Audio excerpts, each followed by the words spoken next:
希望同埋恐懼兩樣嘢都係你自己諗出嚟嘅嘢。但係有一樣嘢係少咗喎，我覺得我賺錢賺少咗。晏晝食飯嗰陣時啊，食 lunch 嗰陣時講啲咩咧？幾時走啊你？哇，咁 down 嘅，做咩喺間公司咁嘅樣？有時咧有啲嘢你唔中辣啊，你真係唔會入腦嘅。最中意傾人生，人生。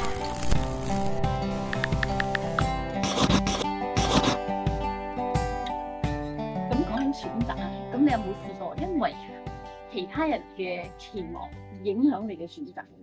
其他人嘅期望，其實我諗唔到有咩人對我有咩期望，有咩？有人對我有期望咩？屋企人對你有期望啊，或者身邊啲朋友啊，或者頭先你話你嘅合作夥伴對你有啲期望。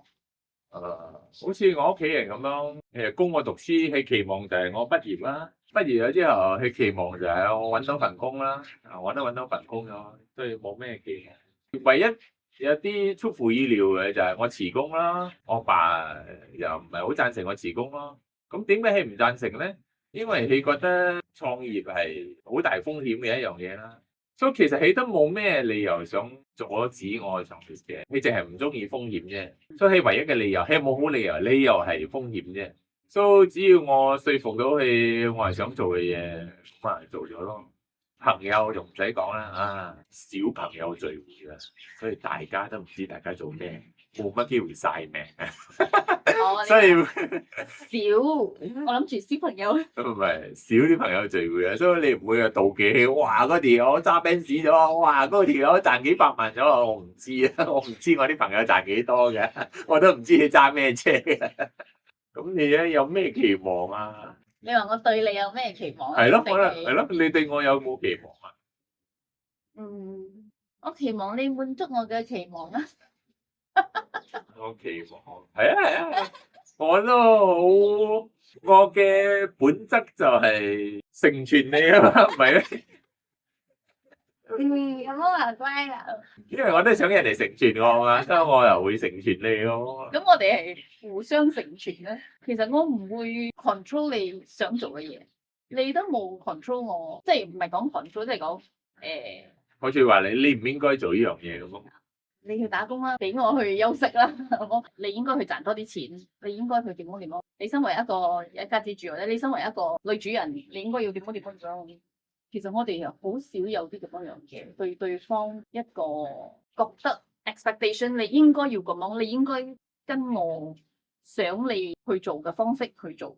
其實我覺得有兩個原因嘅。第一，我哋維持得到基本生活啦，即係我哋都貧賤夫妻百事哀啊，冇大富大貴啫，但係基本生活係維持得到咯，呢個係其中一個原因咯。第二就係個人嘅問題啦，因為我都唔知咩嘢係真正嘅好或者更好。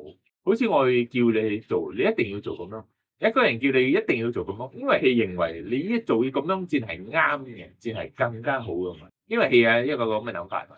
但係我都唔知咩嘢係啱，咩係更加好，咩係正路。行呢條路包冇衰噶，你聽我講啊。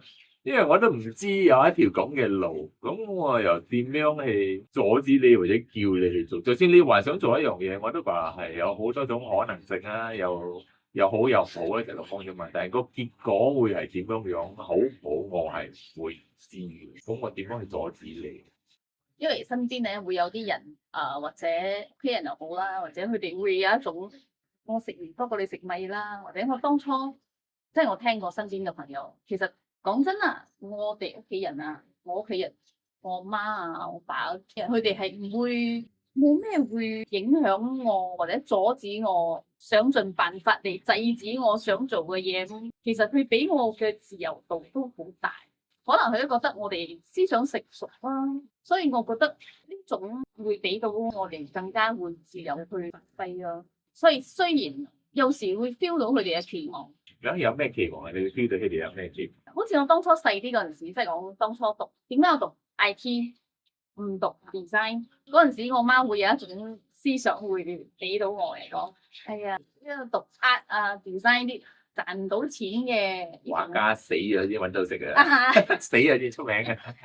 係咯，有一種咁樣嘅諗法，你灌輸落去啊嘛。你從細嗰陣時咧，你聽啊，哦係咁噶，你有一種諗法係揾唔到食嘅，覺得如果我真係揀咗嗰條路嘅話，可能我媽會唔開心啦。雖然我哋冇正式對質過，佢啲講過嘅，但係我 feel 到呢啲咁樣嘅嘢啦，或者我都知道可能係難行啲嘅路啦，所以之後我就揀咗 IC 咯，係一個光明啲嘅路啊。點樣光明？當初比起 design 啊、art 呢啲嚟講咧，IT 係一個容易揾到工啲嘅，所以呢個係 safer path，比較安全啲嘅路。所以呢個咧係會有少少受屋企人嘅影響啦。雖然佢唔會講，你唔可以揀呢條，你要揀呢條。我 first 就係之前提到啦，我都會諗到實際啲嘅就係錢咯，即係你 compare 兩隻啊，compare 都好似讀嗰陣時又慳錢啲，跟住出嚟又揾工容易啲咁樣喎，卒之啊行咗呢條路咯。另外咧就係我諗到另外一個 example 咧就係，咁其實係真係睇我嘅意願有幾強。好似當初我哋喺明房二咧，嗰條片未出啦。其實嗰陣時我哋係離開大隊而提早落山嘅，即係講我哋係離開大隊搭直升機落山。所以嗰陣時係我嘅意願咧係好強，我 sense 到我係應該要落山嘅，應該要離開大隊。但係嗰陣時大隊嘅期望就係我哋同佢哋 stay 一齊。就算我都 feel 到你嗰陣時都會覺得其實係繼續仲想繼續行嘅，應該可以行。我都有問過你啊，你都有俾咁嘅 sense，周圍啲人都會有俾個咁樣嘅感覺。但係嗰陣時我係冇動搖嘅，嗰陣時就唔會因為其他人嘅期望而改變嘅選擇咯。因為其實我係一個 follow 啊嘛，之前講我係跟大隊啊，但係嗰陣時嘅意願係好強嘅，所以我都會有冇跟大隊嘅時候，所以係睇情況咯，睇下你內心嘅聲音有幾強咯。即係如果你好知道自己想點咗，咁就冇問題啦，咁就好明確㗎。除非你話你想犧牲自己嘅意願成全其他人嘅意見咧。小時會咯，其實即係講大隊想食咩咁，我或者我會顧慮到佢嘅感受，咁我就會尊重佢嘅意願，係咯。小時會咯，大事就唔會咯。咁你會唔會驚做選擇？即係好似有選擇恐懼症咁啊？其實我係有選擇恐懼症嘅，不過冇好嚴重啊。你覺得好嚴重啊？唔知啊，我睇到你有啲劣咗喎。會啊，所以頭先好似我所講啦，有太多 information 啊，咁我就會有啲唔知揀 A 啊定揀 B 啊，唔知揀咩咁好。有一樣心理學上嘅嘢啦，就 Hicks Law 啊，你越多選擇，你就會用越長嘅時間去選擇。就好似你有好多，你無端端去到一個 parking 嗰陣時，好多停車位，唔知入邊係唔知入邊隻啊？呢個你都會啦，係咪？你見到呢隻想拍嘅，其實嗰隻好似好啲啊，你行到去嗰度，其實嗰隻好似好啲啊，你又再行去嗰度。如果你淨係見到一隻位，就係你啦，咁就簡單咯，就冇得好你選擇啊。點解會擔心？點解你會驚會去選擇咧？第一係太多選擇啦，你會 paralyze，太多選擇之後咪你直頭放棄啊，你就唔可以去揀咗，有時會有咁樣嘅情況。點解咧？因為你驚你揀開之後嗰個結果唔係你 expected 嘅，不如你嘅預期啊。或者你驚嗰個失敗嘅感覺咯。你驚揀錯停車位，所以有時停車位咧就冇咩，停車位你成日唔知點揀啫。我最多係揀停車位，係我驚認唔到路嚟攞車啫。另外一樣咧，我會發覺到而家咧，我會驚做選擇嘅時候啊，係因為我顧慮對方嘅感受。因為如果我做開個選擇，如果你結果不如預期，係我自己一個人嘅話咧，咁我仲 OK 嘅喎。或者我自己一個人揸緊車，我行錯路咗，俾多一擺拖，俾咯。行錯路，又俾多擺拖，再俾咯。我仲可以 manage 到嘅。但係如果唔係，有條友揸車，我同你講，不如行呢度啦，跟住衰咗，嗰條路衰咗啊！哇，嗰種心理壓力咧係響我呢度嘅，因為咧有條友會發脾氣啦。賴你賴邊個喎？就係呢一種啊，淨得一條友啫嘛喺度。因為我成日揸緊車，成日問我。哇！呢兩條路你睇你點算啊？行邊度行邊度？唔出聲嘅，我唔會出聲，我唔會揀。做呢個做呢度，唔講啊！唔係講。我已經凍過咗噶啦，講咗又衰啊！講咗就會千夫所指啊！我就係唔愛呢種千夫所指咁嘅感覺。所以咧係，如果我嘅決定係影響到人，影響到人之餘咧，又會影響翻反射翻嚟俾我嗰種咧，咁我呢個咧就會令到我唔敢去做嗰個選擇。果然係選擇恐懼症。咁我都有方法解救嘅呢個嘅解救嘅方法係咩咧？就係訓練呢條友啦。點樣訓練我？訓練去一切都是最好嘅安排。所以呢啲道咧係一個幫到我哋嘅嘢啦。你揀唔到嗰陣時咧，第一可能係用道咯，咁就解決咗咯。因為唔係我揀啊嘛，去賴邊個咧？唔好賴我喎。掟銀仔啊，都錯定有啊，仲掟銀仔嚟唔切啊。另外一樣咧就要訓練去一切都是最好嘅安排。你揀左揀右都唔緊要嘅，揀開之後咧，你沉澱嗰個心啦。所以你 meditate 多啲，我日 meditate 啊，捉佢 meditate 我，meditate 多啲咧，咁你嘅心平穩啲，咁你係接受咗。就算我帶咗呢條路，我俾多幾個鋪，可能我會發覺到其他新嘅嘢咧。又或者你俾多幾個鋪，咁你收集咗啲經驗，你咪喺 YouTube 度同人講咯，係咪？同人佢分享你失敗嘅經驗。呢啲 tips 人哋中意噶嘛，需要噶嘛呢啲 tips，因為我哋嘅慘痛經歷造成嘅咁大家就可以喺度分享啦，係咪？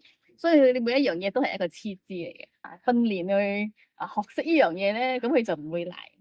咁大家咧就可以心平氣和咁去解決問題啊。喂，頭先你話咩驚揀錯啊？嗰時我都諗到咗，其實呢個嘢揀啱揀錯係重要，最緊要有得又揀又去揀。但係咧個心理，不過行錯路就係行錯路噶啦。就算行錯路，你都可以揾到另外一樣新嘢噶嘛。其實睇你點樣去調整你嘅心態去面對呢一個錯。其實我反而覺得你嘅心態嚟面對呢個錯嘅選擇，重要過你嗰條路係啱定錯。就算你揀啱都好啦，一條啱嘅路你都唔識珍惜。係咯，如果你好浮躁嘅話，啱又點啊？頭先嗰條路仲好啊，你就會啄一啲細樣嘅嘢，嗰陣時就搞到算啦，翻屋企啦，翻屋企啊，唔好食啊，食啊，俾鮑魚你都食唔落啊！但係如果你錯咗之後，你要用一個平和嘅錯咗衰咗個車輪鏟咗落個泥嘅話咧，可能你中間係識到啲人嚟幫手你無端端識到個朋友咧，係咪？呢啲嘢係人生唔可以預計係睇你嘅心情你點樣面對呢件事，扭轉乾坤。換位思想啊！逆向思想，逆向思考，即係冇諗個問題，諗嗰個嘢會帶嚟嘅其他美好嘅嘢。啱啦，好似好難啊！但係因為咩咧？因為你冇抽身出嚟，就好似咧塞古魯會喺嗰度講你好憎塞車，因為你就響身在個塞車其中。如果你抽身出嚟嘅話，你望緊哇！喺電視機或者喺高樓入邊睇下人哋塞車，傻仔喺前面喺度塞車啊！唔係講傻仔，係講哇！睇嗰條龍幾靚，你睇條車龍，哇！啲燈呢啲咁，即係你向一個唔同嘅視角或者唔同嘅維度嚟睇一個問題嗰陣時，你係睇到唔同嘅嘢，所以你唔好將自己框響嗰個問題入邊。好似咯，就算你睇你 friend 嘅問題佢同你呻佢嘅問題嗰陣時，你又覺得唔係問題嚟噶啦，你可以咁樣，你可以咁樣呢個角度睇。但係如果你響入邊嗰陣時咧，你就講唔得噶，呢個唔得噶，你就有啲咁樣嘅嘢。所以你係要練習點樣將自己抽身出嚟，向一個更高嘅視角、更高嘅維度嚟睇你自己，好似好高嘅修行。所以呢個係要練習嘅，呢個唔係講無端端你識嘅。乖啊，唔好再發脾氣。我要搵人賴下，我唔可以賴自己噶。點解你要賴人咯？自我保護機制嚟噶嘛，千錯萬錯都係人哋嘅錯，唔通我嘅錯咩？呢個係自我保護機制嚟噶嘛。即係好似人哋一鬧你啊，話你樣衰啊，你醜啊，你就哇起槓。你經過訓練之後，你仲會一笑而至，呢條友縮嘅都唔知你自己講緊咩。但係你自然機制就係起槓喎。做咩話我醜啊？你話我唔識嘢啊？所以係要訓練。其實我覺得呢個選擇恐懼都係因為一個心理上嘅問題嘅。好似你話選擇辭工，你會人恐懼失去係大過於覺得自己得到嘅快樂。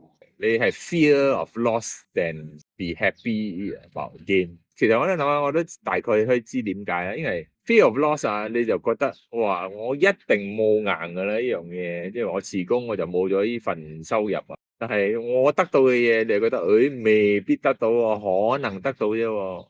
即係你嗰啲定啊，定係因為嗰個 fear 會因為唔實強喎。係咯，fear 會強過啦。第一嘅就係嗰個 emotion fear 係 stronger than happiness 啩。第二咧就係、如果你實際啲諗，其實係啊，因為呢一樣嘢你係肯定失去咗嘛，有另外一樣嘢你可能得到啫，你未必得到。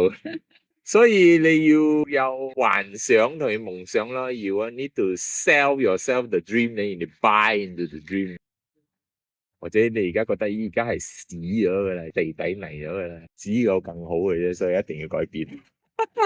我覺得驚就係因為我哋唔慣承受風險咯，所以每個人嘅風險承受能力都唔同。我覺得可能又去翻你點樣接受呢個選擇之後會帶嚟嘅唔同嘅可能性啦。因為你可以即係講個風險嚟講啦，你就諗你最壞嘅結果會係乜嘢咯？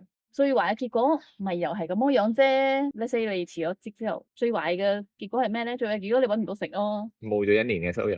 咁你咪重新嚟過咯，係咯，始終都係嗰個心態要調整。就算行錯路都好，你愛點樣你覺得我行錯呢條路，佢都會帶俾我啲其他嘅好處，其他嘅經歷經驗，so that 我以後我睇翻嚟，原來呢條路雖然我嗰陣時行錯咗，其實係我做得最啱嘅決定，因為呢條路行錯咗，佢帶到我去好多唔同嘅，就好似講頭先你話咯，我哋睇翻轉頭，我哋先至知道，呢啲嘢雖然當時係錯嘅，當時係錯嘅，之後你覺得之後有幫到你，你預計唔到嗰個後果。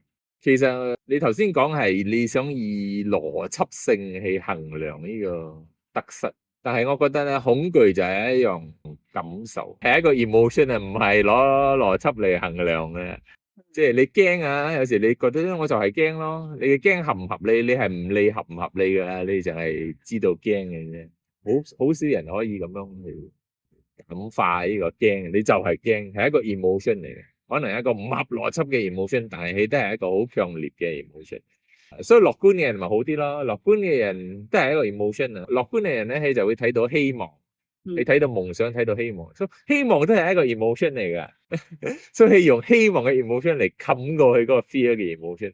平時啲人係用個 fear 嘅 emotion 嚟冚咗嗰個希望嘅 emotion 咯。係之前咧都有聽過人講咧，希望同埋恐懼兩樣嘢都係你自己諗出嚟嘅嘢嚟嘅，兩樣嘢都未發生嘅，兩樣嘢都係諗出嚟嘅。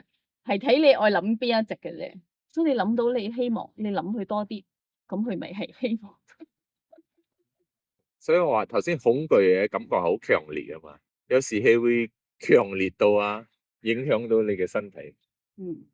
你嘅身體感受到嗰個 fear，所以你會突然間覺得自己好弱咗啊，感到自己做唔到嘢啊，突然間自己病咗啊，所以呢個就係恐懼嘅可怕性咯。呢種 negative emotion 會 paralyze 一條友。所以除咗天生樂觀之外，有時我都唔知點樣解決個問題啊。除非你話 meditation 去幫到下，我都唔知。練習咯，呢個 meditation 唔係一日半日嘅嘢。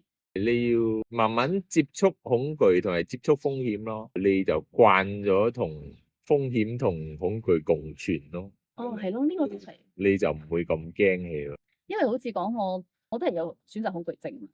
點解咧？因為我驚自己做錯俾人 blame 啊，或者做錯會自己承受嗰個後果啊，所以我之前係冇乜敢去做決定嘅，冇乜敢去做選擇，跟大隊人唔好衰噶啦，就唔會俾人開會你唔好俾意見啊，俾意見唔好出聲，人哋講揀 A 啊揀 B 啊，大隊揀咩我揀咩啊，但係之後咧你會發覺你會 train 自己咯，去做多啲選擇，去做多啲決定，衰咗之後再衰，衰咗之後再衰，你衰得多嗰陣時係咪？你唔驚衰就得嘅。你唔驚衰，你就會學到噶，你就會覺得原來仲有人衰過我嘅，成日搵人墊底啊！所以應該嚟講啊，當你經驗多啲嗰陣時咧，你會覺得你之前成日係睇緊人哋嘅頭嚟做嘢，但係之後你會發覺慢慢你都會成為人哋嘅指路明燈嘅，所以呢個係你學習翻嚟嘅。咁你又覺得原來我都可以做正確嘅選擇，或者我都可以 guide 到人哋去做一個正確嘅選擇。呢個信心係 build 翻嚟嘅，所以一時咧。你都要問我，我都會俾到一個好正確或者一個好睇上嚟好啱嘅選擇啊，好有邏輯性嘅咁嘅選擇。非常之驕傲咁嘅眼神。你有時都會讚好嘅，講做咩咁叻嘅？累積翻嚟嘅。有時咧，你又同對方相處咗之後，你就知道，有啲咩係佢想聽嘅，有啲咩係啱嘅、適合嘅。你想聽啊，即係講人哋想聽嘅說話。咧應該係講咧，你想行嗰條路，你就講一啲佢想聽嘅嘢，so that guide 去行你想行嘅路啊。好高深嘅手段啊！唔好再喺度想雞我啊！一加一大過二就係咁樣噶啦。咁你有咩辦法嚟面對嗰啲選擇後嘅未知同埋風險？其實對我嚟講啊，嗰個未知啊，咁可能我係 positive 啲嘅人。樂天就是福啊！其實我唔係屬於好樂天嘅嗰種嚟嘅，不過係 positive 啲啦，係正面多過負面咯。所以咧，你話嗰個未知啊，對我嚟講係驚喜多過風險嘅。即係你好中意開盲。所以會期待嗰個驚喜多過諗到死啦嗰條路死硬噶啦呢啲咁。呢個就係點樣面對風險。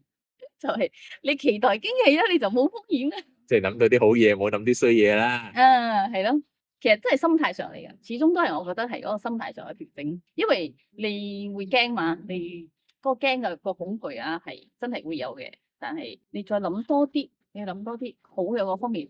所以呢排我哋有時 meditate 都會嗰種叫做咩啊 manifest。你會好幸運，你係全世界上最幸運嘅人，你會好有錢，你會將所有嘅錢都會吸到你嗰度嚟。你 meditate 多啲啊，俾人洗腦啊！能量你自己洗自己腦啊，所以咪講啊，你要洗腦係洗咩咧？你唔好洗乜啲恐懼入嚟啊，你要洗啲咁嘅 positive 嘅嘢落嚟，你 attract 到啲嘢嗰個 energy 啊，你就會順道而行。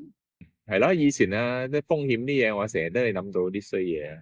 但係經過好多時之後，我會開始接受嗰個未知啊！你真係唔知係會點嘅，即係好似之前我嘅經歷咁。我就算今日有個衰嘢發生咗，呢個衰嘢可能1年後都會變成一個好嘢。所以呢個世界嘅運轉，呢個 good and bad 啊，即係唔係我哋凡人可以去理解。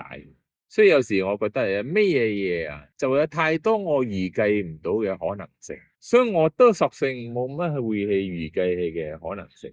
我淨係會諗你想唔想做，你可唔可以做，你有冇能力做，然後嗰個後果啊，你差唔多負擔得起。即係話好似你想辭職，你1年冇收入，你1年撐得住嘅話，咁其實就問題唔大咯，錢多錢少嘅問題啫。所以由於我知道咗有好多嘢係我唔知嘅，亦都控制唔到，都預計唔到嘅，所以我就唔會再去太過執着呢啲可能會發生咩事。而且仲係有一樣嘢就係 adaptability 咯。就算你揀咗一條路，你唔係講你唔可以轉彎嘅嘛。你揀咗條路之後，你行到絕路咗啦，你咪轉彎咯，或者你再開另外一條路咯。唔係講我辭咗職，我就永世都唔可以再返職場噶啦。或者我揀咗呢個行業啦，我就以後都唔可以再揀另外一個行業，都唔係咁樣樣噶嘛。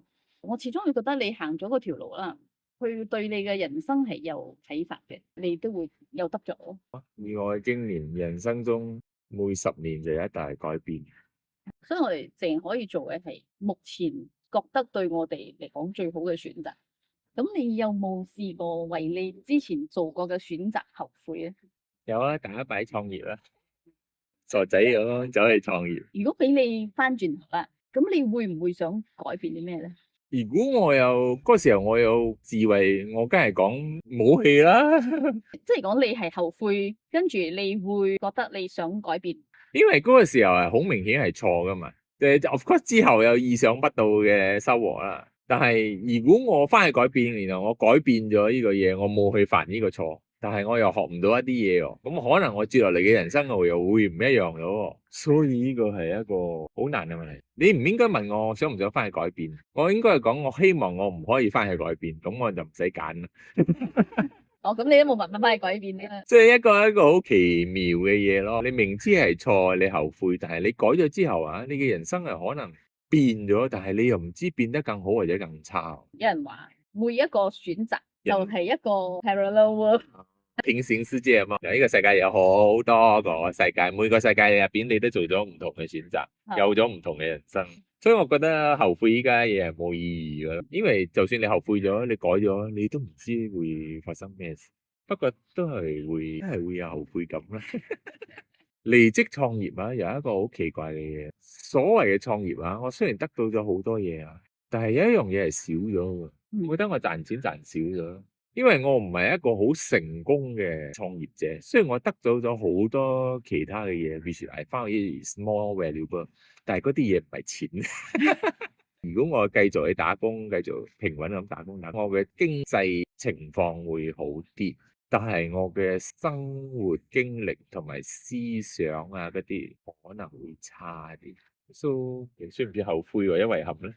咁我睇你滿唔滿足你而家嘅現狀啊？我滿足啊，因為咧之後咧，我又諗到賺錢呢家嘢咧，有時唔係靠做工或者做生意，而係有其他嘅辦法。咁呢個係另外一個 topic 啊。呢個就下次另外一個古仔啦。後悔啊，後悔我哋冇去 working holiday 啦。30歲嗰陣時，嗰陣時都同 friend 創業，我覺得可能我專注啲搞好個創業，成功咗揾到錢，使鬼去 working holiday咩？直頭退休早退休又浮添啦，環遊世界啊！環遊世界添啦。但係事與願違，又冇發達早退休，又冇去到 working holiday。